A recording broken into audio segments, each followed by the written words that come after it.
శ్రీ విశ్వావసు సంవత్సరానికి గాను మిథున రాశి యొక్క రాశి ఫలితాలు తెలుసుకుందాం. ముందుగా కాందాయ ఫలములు. ఆదాయం 14, వ్యయం 2, రాజపూజ్యం 4, అగౌరవం 3. మిథున రాశి వారికి ఈ సంవత్సరం సంఘంలో గౌరవ మర్యాదలు పెరుగుతాయి. నివాస స్థలం నందు స్థానచలనం కలిగే అవకాశం కలదు.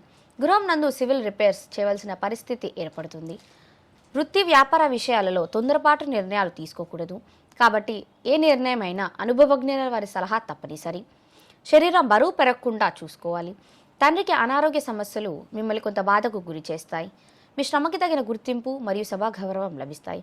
లలిత కళలు మరియు జ్యోతిష రంగంలో ఉన్న వారికి అద్భుతంగా రాణించగలుగుతారు. రాబోయే సమస్యలు ముందుగానే పసిగట్టే నైపుణ్యాన్ని పెంపొందించుకుంటారు. తండ్రికి ముఖ్యమైన పనులు వాయిదా పడతాయి. వృత్తిపరమైన ఎదుగుదల కోసం శ్రమించవలసిన సమయం. మీడియా రంగంలో ఉన్నవారికి అందరిచే ప్రశంసలు అందుతారు. అన్ని రంగాల వ్యాపారస్తులకు వ్యాపార విస్తరణ జరగడం మేలు చేస్తుంది. ఇమిటేషన్ జ్యువెలరీ మరియు మధ్యవర్తిత్వాల వల్ల లాభం చేకూరుతుంది మరియు సంతృప్తికరమైన ఆదాయం ఉండును.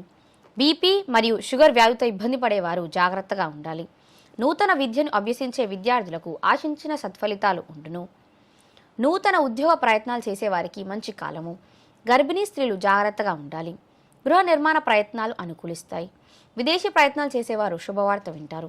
క్రీడా రంగంలో ఉన్నవారికి శరీరానికి గాయాలు కాకుండా జాగ్రత్త పడండి. బ్యాంక్ లోన్స్ మరియు ప్రభుత్వ పర్మిషన్స్ ఇబ్బంది పెట్టినప్పటికీ చివరికి మంజూరవుతాయి. పునర్వసు నక్షత్ర జాతకులకు వ్యాపార నిమిత్తం అధిక పెట్టుబడులు పెట్టవలసి వస్తుంది. గవర్నమెంట్ ఉపాధ్యాయ వృత్తిలో ఉన్నవారికి ఉద్యోగాన్ని మార్చాల్సిన పరిస్థితి ఏర్పడుతుంది. రియల్ ఎస్టేట్ చేసేవారికి సానుకూలంగా ఉంటుంది. ఈ రాశి స్త్రీలకు నడుము నొప్పితో ఇబ్బంది పడే అవకాశం కలదు. వివాహ ప్రయత్నాలు చేసేవారికి శుభ ఫలితాలు ఉండును. సంతాన ప్రయత్నాలు చేసేవారికి వంశవృద్ధి కలుగును. చిట్ ఫండ్ వ్యాపారస్తులకు ప్రభుత్వం నుంచి నోటీసులు అందుకునే అవకాశం కలదు. కోర్టు కేసులు కొంత చికాకు పెడతాయి. ఆరుద్ర నక్షత్ర గర్భిణీ స్త్రీలకు ప్రసవంలో ఇబ్బందికరమైన పరిస్థితి ఏర్పడడం వల్ల సీసెక్షన్ జరిగే అవకాశం కలదు. మిథున రాశి వారు శనికి మరియు రాహుకి గ్రహజపములు జరిపించి తగు దానములు ఇవ్వవలెను. హనుమాన్ చాలీసా చదవడం ద్వారా శుభ ఫలితాలను పొందగలుగుతారు.